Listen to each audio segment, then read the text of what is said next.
Bonjour à tous, bienvenue à notre méditation quotidienne. Nous sommes heureux d'être ensemble, en tout cas pour moi, je suis très heureux d'être avec vous par ce dimanche radieux, une belle journée printanière, avec le soleil qui brille. Combien nous sommes émerveillés de voir les beautés naturelles.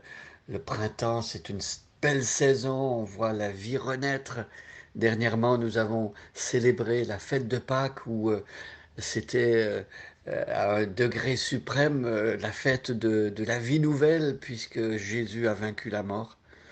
Lorsque nous regardons les Écritures, ben, nous nous souvenons que le Seigneur est vivant, le Seigneur qui nous interpelle, qui nous parle par sa parole, nous rappelle que lui, il a triomphé de la mort, que lui, il est capable de transformer les vies les plus éloignées, les situations les plus tragiques. Dieu peut reconstruire, guérir, transformer des vies et nous faisons appel à lui. Nous voulons entendre ce qu'il a à nous dire, peu importe la situation dans laquelle on se trouve. Donc ces temps-ci, nous sommes dans le psaume 63. Nous, nous méditons le psaume de David, le psaume qui nous rappelle les événements qui entouraient la rédaction de ce poème. David se trouve dans le désert de Juda. Il s'est enfui parce que certaines personnes en veulent à sa vie. David qui pense à ce qui lui manque et il voudrait être au sanctuaire parmi ses frères et sœurs. Il voudrait être dans son pays en train de vaquer à ses occupations comme d'habitude. Mais là, il en est empêché, mais il se tourne vers Dieu.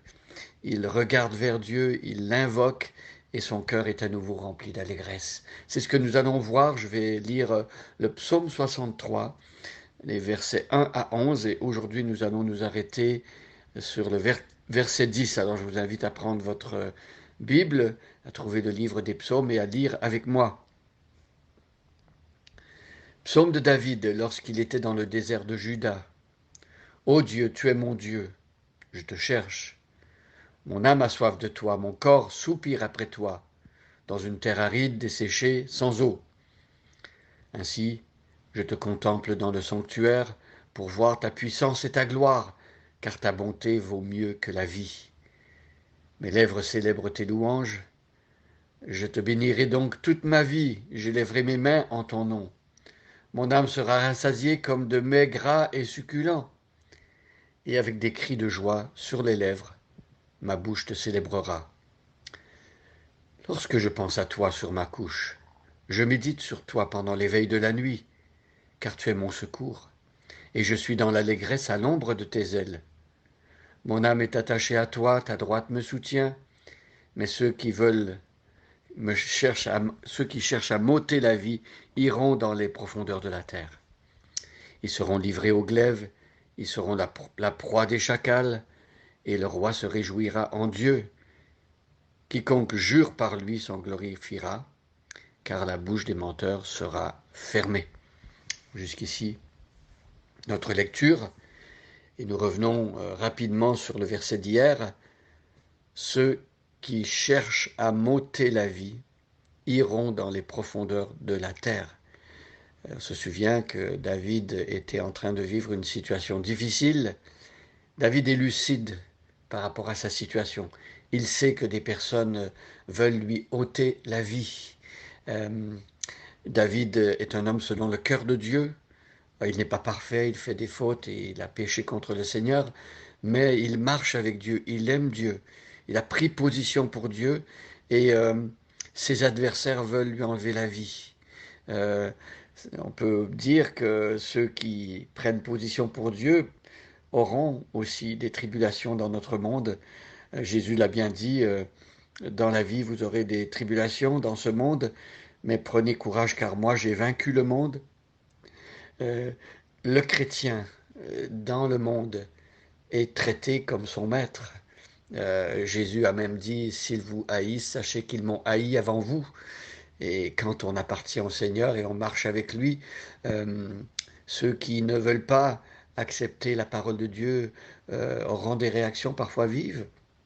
Bien sûr, Tout le monde ne va pas nous persécuter, mais peut-être certains vont refuser d'être avec nous, de, d'être nos amis, ou peut-être certains vont se moquer, on ne sait pas.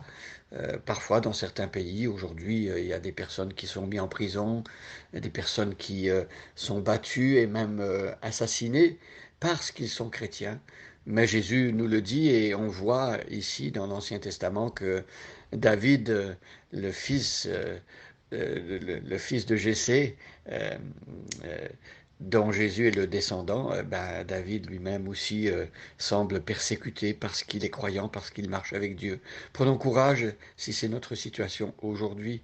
Euh, Abritons-nous à l'ombre de ses ailes, comme nous lisons dans ce psaume, et cherchons notre sécurité, notre secours en lui. Alors aujourd'hui, nous sommes au verset 10. Ils seront livrés au glaive, ils seront la proie des chacals. Alors ici, David sait que Dieu n'est pas indifférent à sa situation. David sait que Dieu va être son secours, Dieu va le protéger, Dieu va intervenir. Il s'attend à son Seigneur et il dit de ses adversaires que Dieu va, va leur permettre d'être arrêtés, de ne pas lui enlever sa vie. Ils seront livrés au glaive, des personnes vont les combattre, et ils seront la proie des chacals, même ceux qui veulent aller le poursuivre jusque dans le désert, ben les chacals vont les attaquer. Donc, tout ça pour dire que Dieu va s'occuper de lui, et David le sait, et David prie avec foi, et il regarde au Seigneur. Mes amis, je ne sais pas quelles sont vos circonstances particulières aujourd'hui ou ces temps-ci, mais si vous êtes dans la détresse, dans la difficulté, si vous avez besoin de sécurité, de protection, pourquoi aujourd'hui ne pas vous tourner vers Dieu? Pourquoi ne pas chercher dans le Christ votre sécurité suprême? Euh, Plein de choses sur lesquelles nous nous appuyons dans le monde peuvent nous faire défaut à tout moment, mais Jésus ne vous fera jamais défaut. Croyez en lui, appuyez-vous sur lui, invoquez-le et trouvez en lui votre paix suprême. Bonne journée à chacun et à chacune, et soyez bénis.